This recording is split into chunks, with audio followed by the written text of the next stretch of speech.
साधना। सन्यासी को उसकी साधना की तपस्या के द्वारा पहचाना जा सकता है। सन्यासी का पहनावा तो कोई चोर भी बनवा कर पहन सकता है। बहुत से शमशानी साधु या घर की समस्याओं से भागे हुए साधु बड़े बड़े मठों में सुंदर रेशमी कपड़ों में सजे हुए मिलेंगे, किंतु साधना उनके पास नहीं होती। सन्यासी को बाह्य कपड़े और उसकी आंतरिक साधना में समन्वय होना चाहिए। किसी ने बाबा से पूछा कि साधना में प्रगति हो रही है या नहीं, इसकी क्या पहचान है? बाबा ने कहा, जिसकी जितनी ही साधना बढ़ेगी उसके प्यार का दायरा उतना ही बढ़ेगा। वे नव्य मानवतावाद में प्रतिष्ठित होंगे। यही साधक की प्रगति का मापदंड है। मनुष्य संपत्ति होने पर धनवान, विद्या होने पर विद्वान, त्याग होने पर त्यागी कहा जाता है। जिस प्रकार गरीब को धनी, अपढ़ को विद्वान तथा भोगी को त्यागी नहीं कहा जा सकता, उसी प्रकार केवल सन्यासी के कपड़ा का देखकर उसे सन्यासी या अवधूत नहीं कह सकते हैं। उसे तो नव्य मानवतावाद में स्थापित होना होगा। यदि 100% नहीं तो कुछ कुछ प्रतिदिन जीवन में अपनाना पड़ेगा और एक दिन अपने मन को 360 डिग्री में स्थापित करना होगा। कपड़ा उतना महत्वपूर्ण नहीं है, महत्वपूर्ण सन्यासी का मन है। देश, काल और पात्र के अनुसार वस्त्र बदला जा सकता है, किंतु सन्यासी जीवन के चारित्रिक नियमों को नहीं बदला जा सकता। वस्त्र मेरे लिए है, किंतु वस्त्र के लिए मैं नहीं हूँ।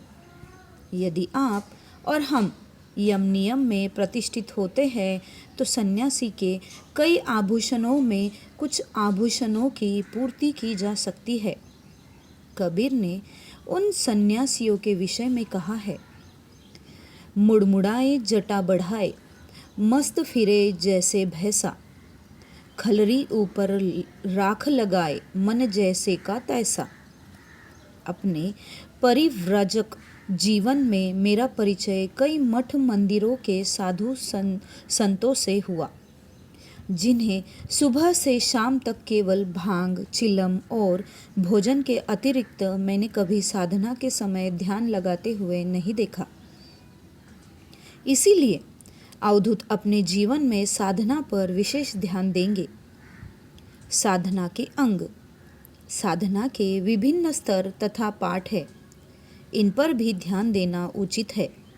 भोजन के समय केवल भात खाया जाए तो आनंद नहीं आएगा, किंतु भात में यदि दाल, रोटी, सब्जी और चटनी तथा पापड़ हो तो भोजन करने में स्वाद बढ़ जाता है। उसी प्रकार आध्यात्म जीवन के सभी पाठ और योग के 8 अंगों पर ध्यान दे तो हमें बहुत आनंद का अनुभव होगा। साधना के अलग अलग 8 अंग निम्नवत है। साधना क। यम साधना, बाह्य जगत के साथ संपर्क। 1. अहिंसा। 2. सत्य। 3. अस्तेय। 4. अपरिग्रह। 5. ब्रह्मचर्य। ख. नियम साधना आंतरिक जगत के लिए। 1. संतोष। 2. तप। 3. स्वाध्याय। 4. शौच। 5. ईश्वर प्राणिधान। 6. आसन। 7. प्राणायाम। 8. प्रत्याहार। 9. धारणा। 10. ध्यान। 11. समाधि। दिनचर्या। संन्यास नियम के अनुसार और साधक की दिनचर्या के अनुसार ब्रह्म मुहूर्त में गुरु सकाश से ही उसके कार्यक्रम प्रारंभ हो जाते हैं। इसीलिए सन्यासी को कम से कम दिन भर में प्रति काल 3 घंटा, दोपहर में 45 मिनट, शाम को 2 घंटा तथा रात्रि में 1 घंटा साधना करना आवश्यक है। रात्रि का समय तो अपना है, इसीलिए यदि थोड़ा हल्का भोजन करके मधुर साधना करते हुए उसी को अधिक देर तक किया जा सकता है।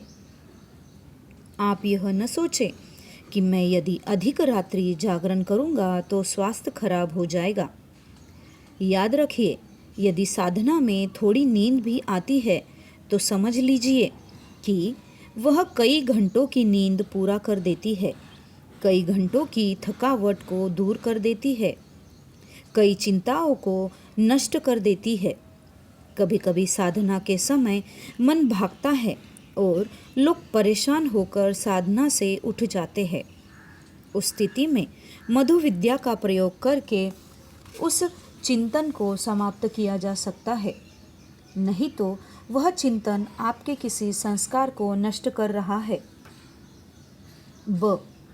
जब आप अन्य समय में कोई कार्य नहीं कर रहे हैं और किसी से बातचीत नहीं करना है या नहीं कर रहे हैं, उस स्थिति में मौन रहकर खेचरी मुद्रा में अर्ध ईश्वर प्राणिधान कीजिए, जो पूर्ण ईश्वर प्राणिधान में सहायक सिद्ध होगी। सिद्धि का अर्थ किसी वस्तु में दक्षता प्राप्त करना है। मैंने देखा है कि बहुत से देशों में बहुत से लोगों को पद्मासन में बैठने में बड़ा कष्ट होता है।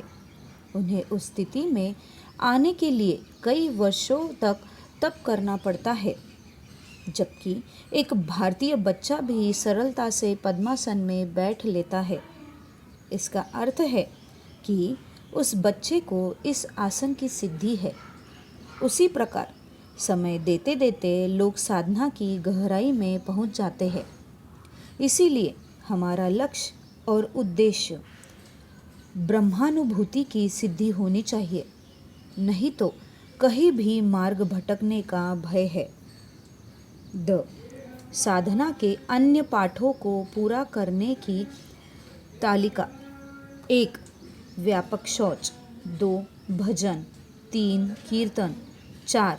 प्रथम पाठ और पंचम पाठ पद्मासन में, 5. प्राणायाम और ध्यान सिद्धासन में, 6. तत्वधारणा वीरासन में, 7. गुरु पूजा मधु विद्या, 8. आसन, 9. तांडव केवल पुरुषों के लिए, 10.